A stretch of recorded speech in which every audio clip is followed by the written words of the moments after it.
Almost there. Okay, so we are going to send off bid to a supplier. We kind of went over this in a previous video, but we're just going to show you how to manage an RFQ once you've started to receive bids. So over in your requests tab, you're going to see your Kanban style board where you'll be able to manage every single status all the way up until delivery.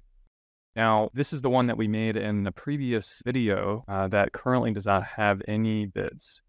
You can send off request for quote to your suppliers, but you can also do that after the fact as well. So if you decide to not send it to them for whatever reason, or you want to expand out their reach to other suppliers, you can do that by selecting a number of suppliers here, crafting the email body, adding notes, delivery instructions, and even adding attachments if there are added to the RFQ. When you click Share RFQ, this is going to trigger an email that goes directly to your suppliers. Now, one of the things that we'd ask you to do is just make sure they know who we are. We want to make sure that they don't think we're spam or phishing or some kind of scam. And so we provided a way for you to introduce us in a previous task. So please go ahead and do that if you haven't before you go ahead and share requests. It will just streamline the process and it will get you bids faster. Additionally, if you copy the link here, you'll be able to see the link that is sent to the supplier as well as the PDF that they can see and respond to.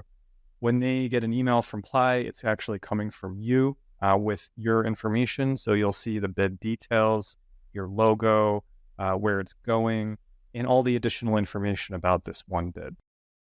Let's head on over to a bid or an RFQ that has some bids in it.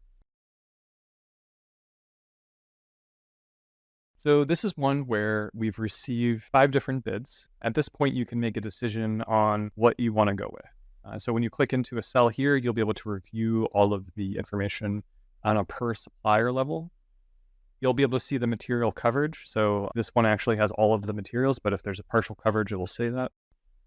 And then you'll be able to see that we have our mixed bid by lead time and mixed bid by price also filled out here. So if we're optimizing by price, lead time, and we don't care about price, you can see it's a little bit different pricing here, and you'll be able to show what that bid looks like. Looks like it's all coming from this one supplier here. They have the best lead time, but let's go ahead and look at this one.